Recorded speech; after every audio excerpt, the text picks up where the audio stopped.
5வது எபிசோட்ல பைய செத்து சுண்ணாம்பா போயிருவான்னு பார்த்தா வாய்டுங்கிற ஒரு இடத்துல கண்ணு முழிக்க அங்க இவனை மாதிரியே பல லோக்கி இருக்கானுங்க. ஒருத்தர் இருந்தாலே அந்த ஆட்டம் போடுவான். இத்தனை பேர் என்ன பண்ண போறாங்களோ. அப்படியே அங்கிட்டு செல்வி மாமனை பிரிஞ்ச சோகத்துல தலைவன் வாய்டுங்கிற காலத்தோட முடிவுல தான் இருக்கான்னு தெரிஞ்சுக்கிட்டு தன்னைத்தானே அழிச்சுக்கிட்டு கிளம்புறா. இங்கிட்டு நம்ம தலைவன் எல்லா லோக்கியும் திரட்டிட்டு வாய்ட பாதுகாக்கிற அலைத்துங்கிற மிருகத்தை மசாலால போட்டுட்டு தப்பிச்சிடலான்னு சொல்லி வெளியே போனா அங்க இன்னும் பல லோக்கி வர பயல பொத்துனாப்புல மடிச்சு உள்ளே போடுறானுங்க. ஆனா முட்டா பசங்க அவனுக்குள்ளே அடிச்சுக்க தாத்தா இதாண்டா சான்ஸ்னு போர்ட்டல் உருவாக்கி எல்லாரையும் அலையிட்டு இருக்க இடத்துக்கு கூட்டிட்டு போறாரு.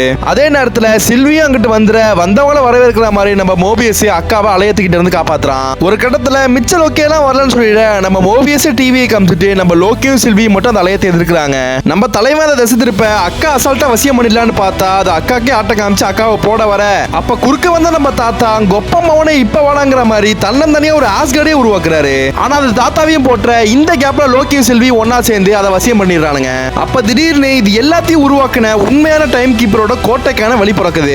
எனக்கு தெரிஞ்சு பயலுக்கு மசால் வடை தான். நெக்ஸ்ட் எபிசோட பார்க்க மறக்காம நம்ம சேனல் லைக் பண்ணி சப்ஸ்கிரைப் பண்ணிக்கோங்க.